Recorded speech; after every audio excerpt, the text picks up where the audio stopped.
welcome along. Thanks so much for joining us. It's great to see. It is genuinely so nice to see everybody. So nice to see people. It's almost a relief to see God's church gathered again, and we are one small but lovely part of the church. So welcome along, all of you. Genuinely lovely to see you.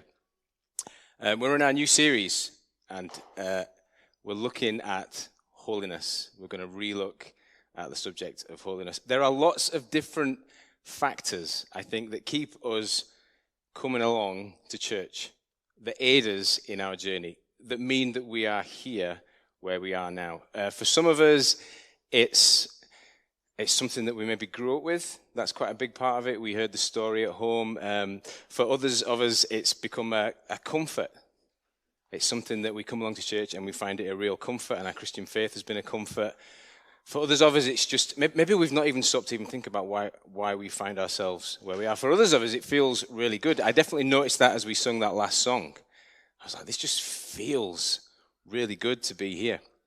What it boils down to, though, and what will stop you coming, if you stop and think about this long enough, and this part of it is absent, it's the big guy in the sky, God. The God question is the big question. Loads of contributory factors that keep us ticking along, that mean that we are where we are. But the big question means that at some point in our life, we have to either stare up at the starry sky, or we have to do the opposite of that and find ourselves alone in our bedroom. We have to ask the question, who is God? What is this God thing? A famous theologian, A.W. Tozer, who's well worth a read on holiness, says that the thing that comes into our minds, the first thing that comes into our minds when we think about God, is the most important thing about us. Now let me just let that wash over you for a second and see what things, or let you see what things are popping into your mind. I'll read the quote again. What comes into our minds when we think about God is the most important thing about us. Maybe there's one or two of you panicking in this moment, doing a bit of a head scratch. Not trying to project that to me, because I'll pick up on it or whatever else, but thinking, I don't know if I've ever thought about that before. I don't know what I think of God. I don't know if I could condense it into one sentence. Maybe I just think he's really big, or he's really good, or he's really strong. It's the most important thing about you is whatever that opinion is right now. If we're going to do God in 2022, we often are guilty of fashioning him into our purposes. Where we often shape him and mold him. So we've done this at different points throughout history. We've got this idea of God, and we've caused him to fit into our culture or into our own personal circumstance. So if you look back through times when we did the Crusades, and I say we, it wasn't you. It wasn't really us, but it was connected to us, wasn't it? It's in our past. When we did the Crusades, when we went abroad, conquering nations, for various different reasons, we would think of God as a warrior. We'd think of him like that. And it really shapes what you do with yourself, if that's the first thought that you have of God, that is a warrior. When we had the Enlightenment a couple of hundred years ago, when scientists spoke up and started thinking, we changed our view on God again a little bit. We became a little bit more deist. Our perspective on God changed. We prefer, because it got pretty tricky, and because we were challenged to think in different ways that we'd never thought before, as we were enlightened, so to speak, we started to think of him a bit more as a God on a cloud, less connected with us, just something who set it all going and then was sort of absent from then on in. Nowadays, we prefer to think of a God of love, a God who can meet our own, because we're such individuals and we live in an individualistic society, we think about a God who can meet us right where we are just now. You'll often hear the expression, and I've been guilty of saying this, well, God, to me, God's like this. And we think of God in these terms.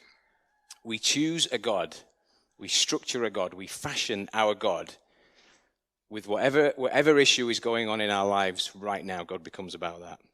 With whatever goals that we've got, God becomes about that. With whatever our culture is saying more strongly to us now, God can become like that. And this really matters. Where we land on in this subject is huge. If we think God's just a warrior, we're going to end up fighting all the time. If we think he's just sat there away on the cloud, set it all off going, and now he's just kicking back, then we can really do whatever we like. It's hugely significant for our lives. How do we know what to think about him? How do we know what to think about God? How do we structure this opinion? How do we get to a point where when somebody like me asks a question like that, you've got something ready? You've got a sentence that means you can face the day. How do we do that? There's loads of information about him. We read through the Bible, there's loads of information about him. We look online, there's loads of information about him. How do we know what to do? If we look in the Bible, you might skim through the Old Testament and you might go, he looks pretty angry in there. I mean, he does look a bit like a warrior. Then you get to the New Testament and you flip over completely. You go, he looks really really nice in there. How do we know? How do we know? How have you figured this out? The Bible gives us some really great help. One of the ways that we can assess what God's like and start to form an answer, one of the clues that the Bible gives us is that when it's really important, when it's something we really need to know about God, it's repeated. So think back to the text that we've got up. It's repeated. Jesus does this. You might have seen preachers 20, 30 years ago say, verily, verily, when they read the Bible. Truthfully, truthfully. When Jesus starts off his sentences with like that, he's saying, this is really important stuff when I'm saying this to you. In the text that we've got up before us today, Isaiah 6, and we're going to keep coming back to this text, it's angels, terrifying, scary-looking angels, who all agree that God is holy, holy, holy. This is our new series. God is, I think the Bible says, right at the top end of how you're going to begin to understand him and assess how you're going to live your lives. He's holy. What do you think of when you think of holiness? Where does your mind go? My mind probably goes to the monastery, to a monk who's had some mead and is trying to live a good life and has a gentle glow. Something like that. We think of somebody who's kind of good, kind of getting better and better, and getting towards this point where they might become so good that they've got a bit of a glow about them. That's pleasant, and I hope you have many friends like this, because they're probably nice to have friends. I don't think this is necessarily what holiness is. It's less something that's good and work towards, and it's more something that is set apart for a specific purpose. That's what holiness is. Something that is, and I'm not just mean out the way, I mean set apart. I mean completely separate, otherly to what we are. One preacher I was listening to described it like how people of a few generations ago might think about their best china. So I don't know if this illustration will work for you. Maybe think of your parents or your parents' parents, or maybe it's you. In my case, it's me. The best china. You don't have to nod or anything. I'm just going to ask out there if this is a concept that is familiar to you. When I grew up, there was the best china. It was kept in a cupboard that me and my brother and sister just wouldn't go near. It was like, it was like that, the best china. And when it came out, you were like, oh man, this is a serious issue. And ordinarily, mine and my brother's job would be to set the table. But when the china came out, it was so significant and so different, we didn't get to set the table. In fact, I remember we'd look at this china that would come out before us. Both me and my brother would look across at each other and almost begin to panic that we were going to smash it up as we were using it. The glasses were just so slender. How would we look across at each other and go, how are we going to drink from these without smashing them? Normally we're given big plastic things that anybody can use, and now we've got these precious glasses. Why? It was because this stuff was kept separate. And as soon as we'd finished eating, again, we didn't have to clear the table this time. It would be washed up and put back. Why? Because of its purpose. Because it had a specific purpose. This was to present to our guests that we were a family who had it together. This was to show care and love. That's what the purpose of this was. The purpose of God's holiness is to bring the creation back to him. That's its purpose. God, we can think of God as being set apart specifically for this purpose, for bringing the creation back to him. In this text that we've got up before us, the angels that cry out, holy, holy, holy to our God are saying, him. When we think about creation getting back to being near him, he is the person to do this. He is the most set apart thing. The one thing that can achieve this is him. He's the one to do it. He's the one that can bring people back to being like God. He's the one that can mold people in that way. He's the one that can love people enough to change them in that way. He's the one. That's what they're screaming. It's him. That's what they're shouting. He's the one that's so set apart, he's going to be able to do that. But he's so set apart. He's so different. It's so perfect. Can you see in the text? You can see through Isaiah's reaction. The world winces when it has to see it. A bit like me and my brother, when we'd see the posh china coming out, we'd be like, whoa, I don't really want to touch this. I know that I'm going to break it. I know that I'm just going to smash it and my mum's going to kick off. I know that already because of the pressure that's on me, because of its purpose, and it's so significant. That is what God's holiness is like. And the picture we get of that just tells that story. There is a king. It's just absorb the picture for a second. God's holiness. We're supposed to be knocked back and stunned by it, and I think we are. God is set up high on a throne, like in all the pomp, and he's there because he's able to be there. There's no irony there. It's like he can be there and it's fine. We can exalt him in that way. We can think of him all dressed up like that because he's able to judge and he's able to rule and he's able to govern. And he's got this robe that fills the whole of the temple. Do you see that in the text? His gown fills the whole place. And the angels, his crew, the people that come along with him, they just look at him and scream at him, and they're blown away by him the whole time. And as a result of this, it's terrifying.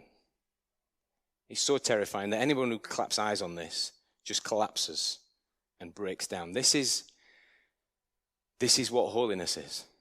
This is how holy God is. God is so holy that for the people of Israel, just to be in the vicinity of him, they had to wash. And they had to follow all sorts of crazy rituals. They had to have bloody sacrifices all of the time. It had put huge demands on them. They had to follow a list of rules as long as your arm just to be able to be in the same vicinity. This is God. This is what God's like. He's like this. He's holy like this. He's set apart in a way like this that causes huge change for anyone who happens to glance it, anyone who wants to encounter it. It causes us to wince, to not even to be able to look at it. In order for us to believe this, in 2022, in order for us to roll with this, or for us to try and to hope that our friends might believe in it, we're going to have to soften the edges, aren't we? We're just going to have to not think about the holiness bit, or if we're going to deal with it, let's make it as soft and as palatable as we can. We're going to have to shape God again. We can't talk too much about this. It's just going to scare everybody off. It's going to scare us off. We need to talk about his nice bits, the bits that don't impinge so much on our life, the bit that's less weird. This is what we do with God, isn't it? This is how we get by with God. When we go home after church, we try and refer God the Comforter, God my friend, God up on the cloud who's got my best at heart, got my back. We try and shape him in that way. Here's the thing with that. And this is Isaiah's big beef, really. You can read a few chapters where he writes very funny poetry about this. The gods that we create, the gods that we shape, that we doctor, will never, ever be enough for us. They'll never save us. Any god that we shape, any idol that we form, it's never going to get us out of trouble. Because ultimately, it's us. It's too full of us. So there's an adage that helps me, that rings true and helps me make this point, and it encourages people, and it's a worldly wisdom, never to meet your idols. Have you heard that adage? Never meet your idols. And the wisdom behind it is, you've built up this amazing expectation of this person that's going to change the world, and you've put them on this pedestal, and yet when you meet the person, this is how the wisdom goes. If you meet them for long enough, you're only going to realize that they are just like you. I've had this a couple of times in my life where I've met someone who was an idol. I won't give the name away, but he was a fairly well-known, middle-of-the-road Christian singer. And I met him in a lift. Is that an embarrassing as an idol of mine? Imagine having an idol that's another Christian guy, an idol of mine. And my conversation was so rubbish. My chat, I gave him lift chat. I said to him, these were my actual words. I had this moment that I built up so hugely in my head because I knew I was going to meet him. And I was like, well, we'll talk about songs and God's meaning to us and all this sort of stuff. And I said to him, these were my words, It's a really great lift, isn't it? That's what I said. That was my chat. And as soon as I'd said it, I was like, oh, there's no way back from such a rubbish start to a conversation. But I was more crushed by his response. He was like, I just need you to put that over there, is what he said to me. I was kind of that handy man for for his tour and all the rest of it. I just need you to put that under. And I was just crushed by the normality of this person that writes such beautiful poetry and has taught me so much about worship. He was just a normal guy, because the idols that we create for ourselves can't be any more than we are. Think about the greatest idol, perhaps, of the last. Maybe our greatest ever invention, the internet. You could maybe come to me afterwards and say there's better inventions. Perhaps the greatest thing that humans have come up with, this amazing invention that allows you to buy something from the other end of the world and it can be back on your door in no time, or see what the weather is somewhere else. Amazing invention. And yet, what is it? It's just us. It's still us. It's just what we know about a thing, or different ways for us to connect and show our photographs, or different ways for us to fall out. Ultimately, it's amazing, but it's still just us. And it's not saving us, is it? It's not progressed us on anywhere beyond where we were really. It's not going to save us inherently. In order for us to be saved, we need to see that the help comes from outside, not from us. Something that is different and set apart from us. We need to encounter that terrifying thing that Isaiah saw. We've got to go there. We need to go with Isaiah, stare up at the stars, open ourselves up to this God who is terrifying. We need to prepare ourselves to wander into that temple with him and fall on our knees as he fell on his knees. We need to go into a spot where we're willing to have this perfect God impose himself on us, like the children of Israel had him impose himself on them. But like Isaiah, we have to look again at everything that we do. Have to reassess everything. It's enough of a route, I think, that would scare anybody here off coming to church. It would be enough for us to think, the concept of that, dealing with that in 2022, God's holiness in that way, such an offense, such an imposition.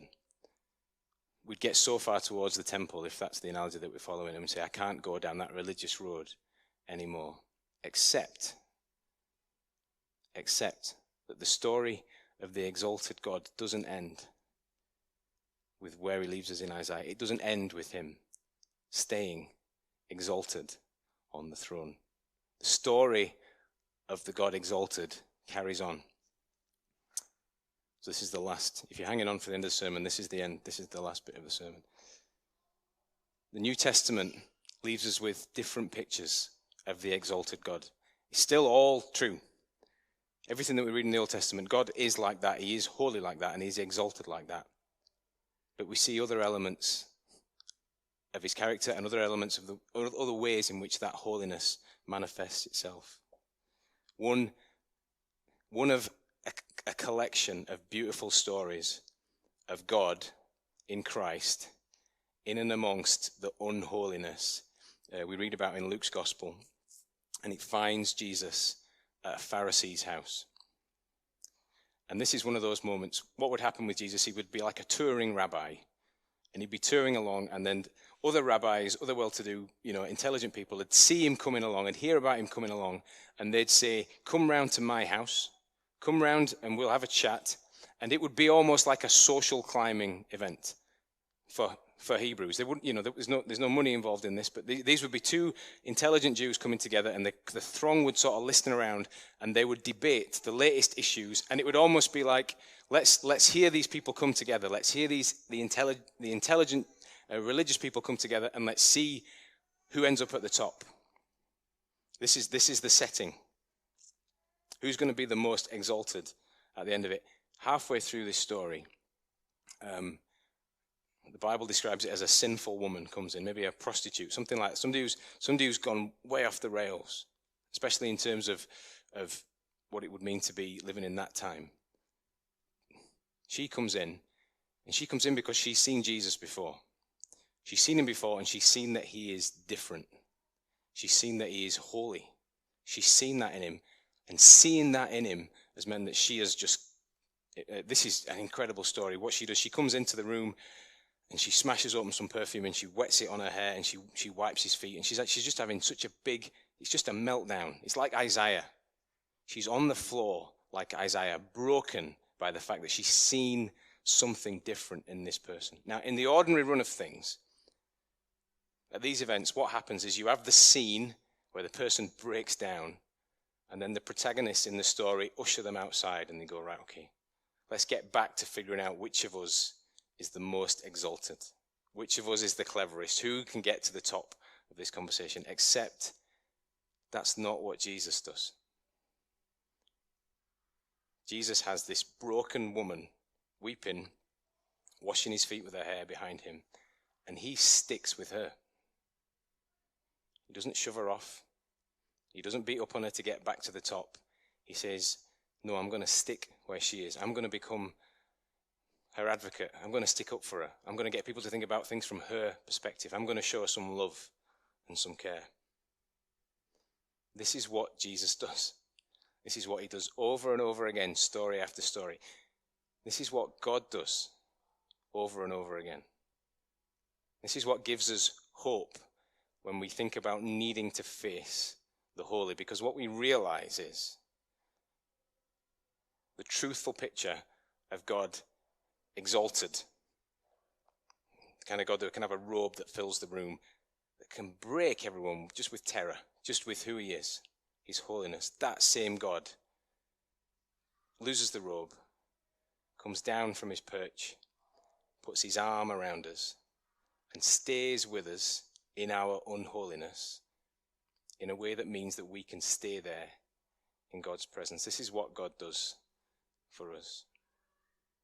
This is what it means to have faith in a God. This is why holiness, though it's terrifying, should be something that we seek with all our hearts, because as we investigate ourselves and as we consider some of the places that our minds go to, some of the things that we've done in the past, we have a God who, although he's completely separate from that, drops it all to put his arm around us and be where we are. The question is, to leave with you at the end of the talk, is what are you going to do with a God like that? What are you going to do with an offer like that? How do we respond to love like that?